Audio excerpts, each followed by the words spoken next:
Hello 7th class students, this is my third video on our chapter the medieval world, and my today's topic is the sources of information about the medieval world.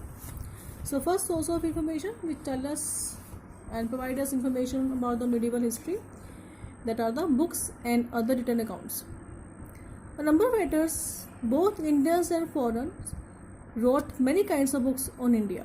So there are a number of writers who wrote a number of books on India, and these books help historians in getting a clear picture of how India was socially, culturally and politically.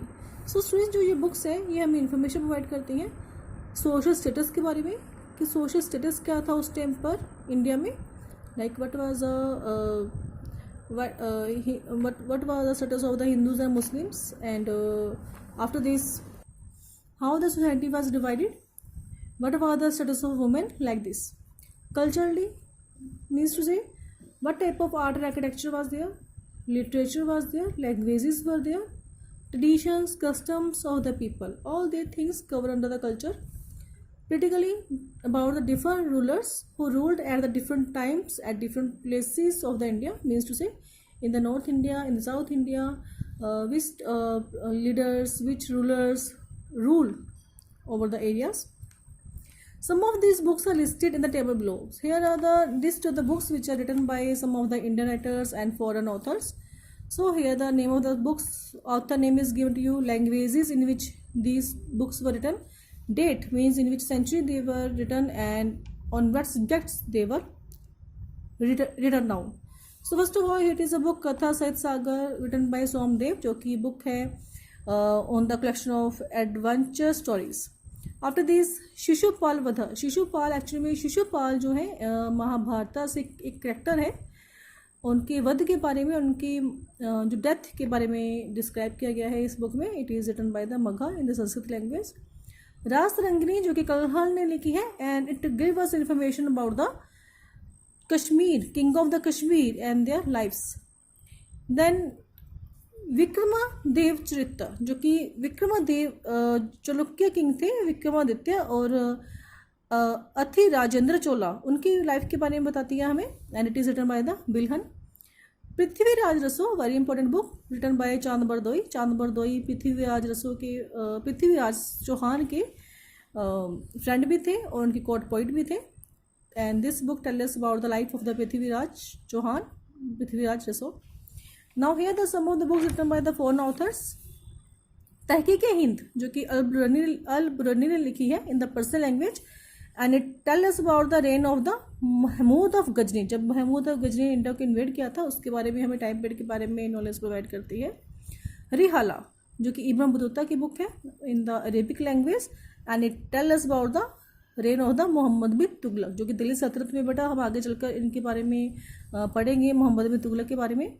Travels of Marco Polo, Marco Polo जो एक traveller थे, he written the book in the French language in the 13th century, and he written he is experienced in the India. Baburnama जो कि autobiography है बाबर की, who was the first Mughal emperor in India, it is written in the Turkish language.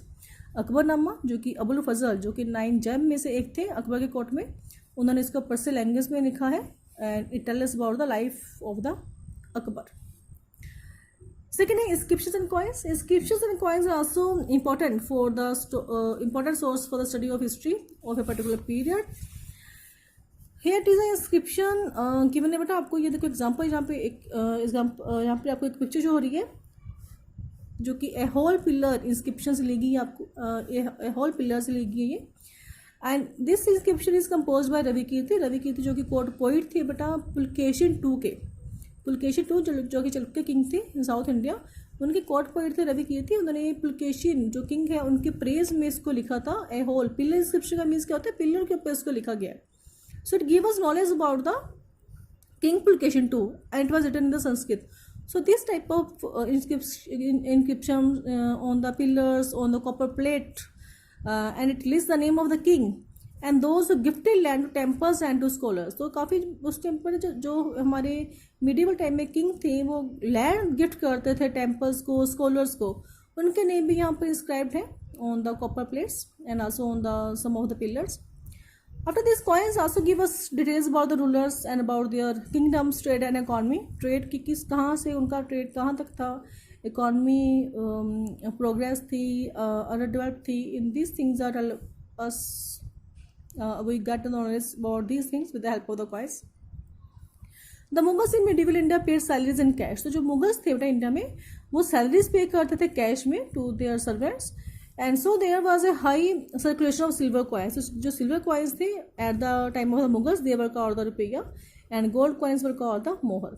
And these coins give us valuable information about the Mughal period because on these coins we can saw the language which was used at the time. And उसके बाद काफ़ी बड़े coins के ऊपर rulers की pictures भी engraved हैं. तो हमें यहाँ से नॉलेज मिलती है कि कौन सा रूलर जो है किस टाइम पर एग्जिस्टेंस में था, कौन पावरफुल था उस टाइम पर. लास्ट आपका monuments. So India is full of temples. तो आपको पता है टेम्पल्स बहुत हैं, Asian temples, medieval temples are there, mosques are there, tombs, monuments are there like Taj Mahal, Qutub Minar है यहाँ पर, Jama Masjid is there. So these buildings were built during the medieval period. Some of them are in ruins, तो काफ़ी जो है destroy हो चुकी हैं, but many of them are intact and still in use today. So these buildings tell us about the lives of the rulers and the common people. तो उस time पर लोग कैसे थे, उनकी लैंग्वेजेस क्या थी. बिकॉज देखो जैसे कि ये बिल्डिंग है, दिस इज द बुलंद दरवाजा फतेहपुर सिकरी. तो आर्किटेक्चर स्टाइल क्या है, मुगल आर्किटेक्चर स्टाइल से बनाया गया इसको. मुगल आर्किटेक्चर स्टाइल कैसा था, किस टाइप से बिल्डिंग, कैसे जो पिलर्स वगैरह हैं, जो गुंबद वगैरह हैं वो लगाते थे ये लोग. पेंटिंग्स हैं यहाँ पर, कैलीग्राफी की होगी कई बिल्डिंग्स के ऊपर. सो दीज बिल्डिंग्स इस वजह से हमें जो है इंफॉर्मेशन प्रोवाइड करती है about the art, architecture, about the literature, about the life style of the people.